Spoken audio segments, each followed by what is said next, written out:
Hey everybody, it's Paul Kraft from Japan IQ, giving you yet another episode in my occasional series about Japanese retailers. Today I'm in the Kamiyacho neighborhood, which is close to the American Embassy, close to the Russian Embassy, right in the central business district of Tokyo. Today we're going to talk about 7-Eleven. If this is the first time you've been here, again, I'm Paul Kraft with a company called Japan IQ. I have freelancers and consultants, and we help foreign firms with their Japanese footprint. Have any questions on that, let me know. 7-Eleven Japan is not only Japan's largest convenience store chain, it is the world's largest convenience store chain at 21,402 stores at last count. That's just in Japan. That's number one they're number one, Family Mart number two, Lawson number three. Globally, 7-Eleven has 83,000 stores, but Japan, if you ask me, Japan is by far their crown jewel. Last year they did $33 billion in sales in Japan. That's just not the convenience stores, that's the entire 7-Eleven, 7 & I Holdings group, but the majority is convenience stores. Actually, they're divesting some of their other holdings. But 33 billion, and that is in a weak exchange rate. So, depending on where your exchange rate, that might adjust. So let's talk about the average store.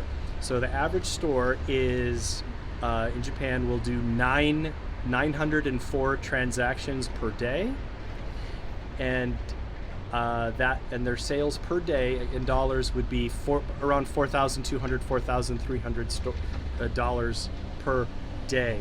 That's pretty good. And actually on a per store basis, that's about 25% higher than their competition, Lawson and Family Mart. Very impressive. Their average basket ring is just under 750 yen. So that means whenever someone comes in and buys something, the average that they pay is about 740 yen.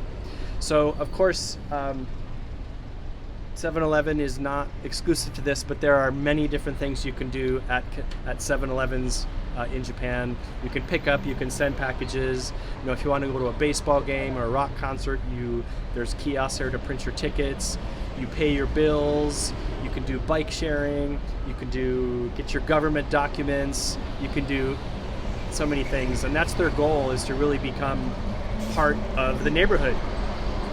And speaking of part of the neighborhood, that's really been 7-Eleven's strength over the years, is going into a neighborhood and really dominating the real estate. So I mentioned I'm here in the Kamiyacho neighborhood. There are five 7-Eleven stores within about a half a kilometer of any part of where I am, and just not only that, there are 3 Family Marts and 1 Natural Lawson here as well. A lot of hotels, a lot of high-end, a lot of high-income, white-collar jobs, a lot of nice apartments in this area. So this is a very, very attractive. 7-Eleven, with their neighborhood domination strategy, will go into a neighborhood and they will open up as many stores as possible, even if they have to close a few in a couple years. The reason is then they own that neighborhood, and that makes everything more efficient for them. So you can imagine that you have store staff if the franchisees own more than one. So you have store staff, you have marketing, and your logistics. Your logistics are much more efficient. So this has driven their entire expansion strategy.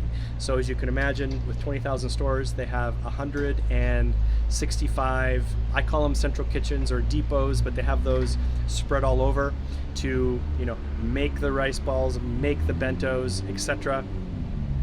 And those have got to get to market. And getting things to market is definitely one of 7-Eleven's strengths. So they have 5 different types of logistical delivery systems, if you will. And there's ambient, magazines, frozen. Just think of bento boxes and rice balls, chilled, and yep, I think baked. Yep, that's all of them. So ambient will come anywhere from 3 to 7 times a week. Magazines and newspapers come 6 times a week. Frozen 3 to 7 times a week. Chilled will be chilled, and bento boxes may come 3 times a day or more. So some stores, some 7-Eleven stores, will get more than 9 deliveries in one single day. So these stores can be pretty small, but this just shows you how busy that these stores can be. Well, as a matter of fact, 7-Eleven, I had to read it about 3 times just because I couldn't believe it. But they wanted to have less than 9 deliveries per store a day. They wanted to come to this store less than 9 times a day. And again, with everything they're delivering, I can see that. But also, they want to lower their carbon footprint. Sometimes the neighbors don't like all the trucks parked around. But it really is a feat to behold.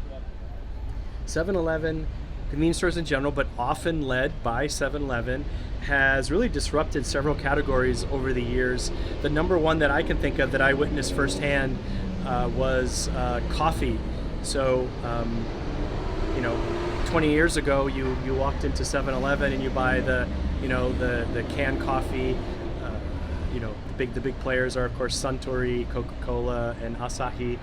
But it was really, you couldn't get a decent cup of coffee. And then 7-Eleven came out in about 2011 with counter coffee, so counter kohi in Japanese. And for anywhere from 100 to 200 yen, you can get what I would call a halfway decent cup of coffee. And I've worked for plenty of coffee shops in my day, and that has changed the landscape completely in the coffee world. Now, most recently, I just tried it for the first time yesterday.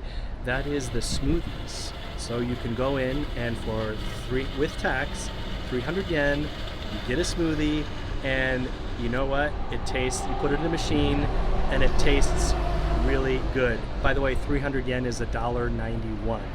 So for $1.91 for a smoothie, that's a great deal. Other statistics around 7-Eleven, each year they make and sell 2.4 billion with a B billion rice balls, onigiri. That means that's 20 for each person in Japan.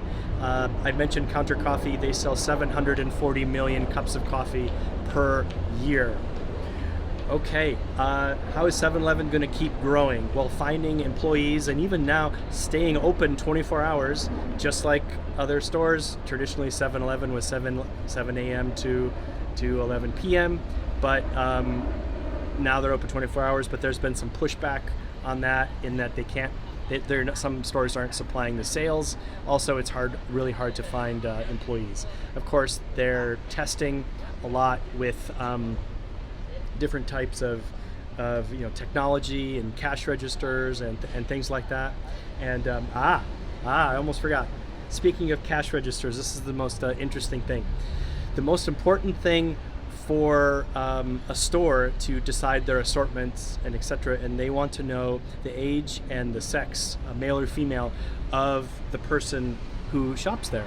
And so when you go into a store, you can see the store clerk standing behind, and you can see he or she will, before they scan your product, they will push a button. And there are 2 rows of 5 each, blue and pink. And what they're doing is they're looking at you, and they are estimating your age and your sex, if you will. So every time I would walk in, you could just see, and you could say, oh, what button did they push? Oh, they think I'm a male in my 40s. Oh, she thinks I'm in my 50s. Oh, today I got in my 30s. Not terribly accurate, maybe, but after, how many did I say? 900 transactions a day? That adds up to some pretty interesting data, and that, again, allows them to stay ahead of their competition. Okay, where was I? So, okay, how is 7-Eleven going to grow? So, according to what they're saying in the papers, focus more on food, more on private label. They have expanded, all of their food offerings, including frozen. I mentioned smoothies. They're also looking into new stores. They have one called the SIP format, which is a mini supermarket that has about twice the number of SKUs as the convenience store, about 5,000 SKUs, about 500 square meters is that store, and this is really going after the neighborhood supermarket that Eon and their My Basket brand has been so successful with. Of course, you'll see stores that do their own delivery, if you can imagine that, and of course online e-commerce and in-store retail media. So they want to have TVs in stores and they want to sell that space to manufacturers. You know, that's how it is, and that's what all the retailers are getting into. Finally, of course, this is Japan, so you have to have 7-Eleven Day or 7-Eleven no heat, and of course 7-Eleven Day is Japan is July 11th. All right, hope you're doing well. Let me know what you think. Thanks. Bye.